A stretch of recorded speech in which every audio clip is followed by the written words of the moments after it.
Leopold's maneuver, named after gynecologist Christian Gerhard Leopold. Preferably performed after 24 weeks gestation with fetal outline can be already palpated. The maneuvers are not truly diagnostic. Actual position can be determined by ultrasound performed at competent professional.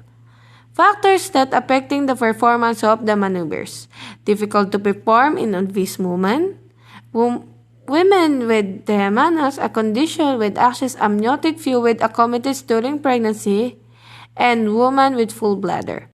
Drape properly and maintain privacy.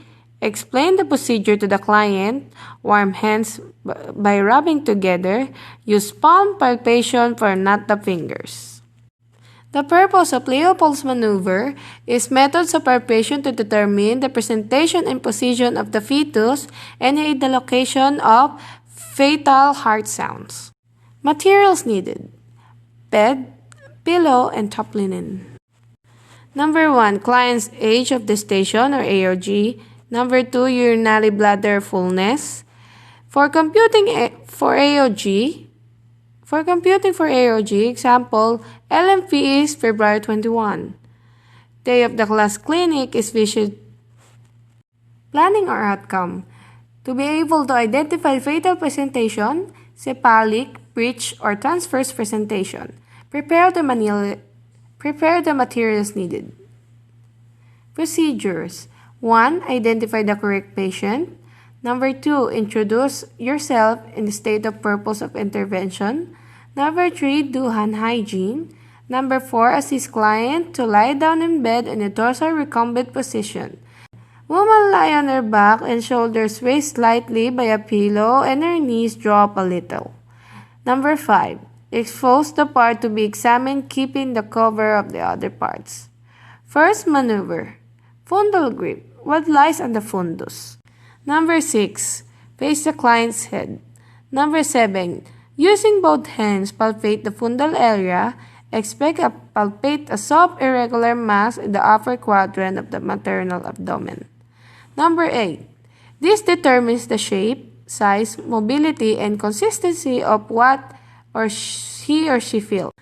The limbs and shoulders contain a little bone process that move with the fetus. Trunk is firm, hard, round, and moves separately from the trunk, and the buttocks is cemetery and feels soft.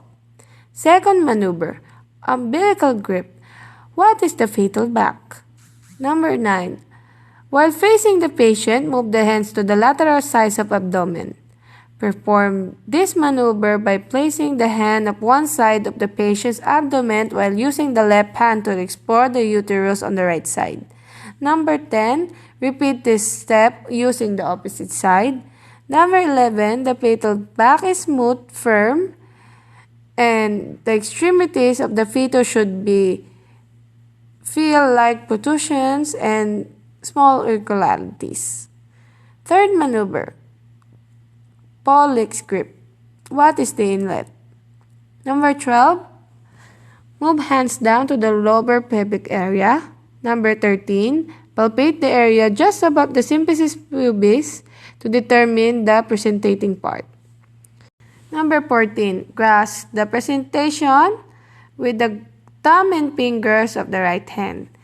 Number 15. This step is a process that identifies the fetus is above the inlet. Fourth maneuver. Pelvic grip. What is the attitude? Good attitude with the brow response side to the contained to the elbows and knees. Poor attitude. It examining fingers will meet the obstruction at same size at the fetal back. Number 16. Face the client's feet. Number 17. Place the hands of the abdomen and point fingers towards the mother's feet. Number 18.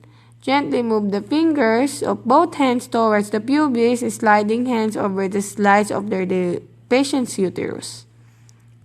The side where the greatest resistance in descending fingers is the location of the brow. Number 20. Assist the client to get out of the bed and keep all the materials used. Number 21. Do hand hygiene.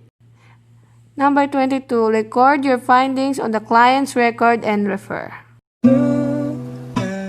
sister.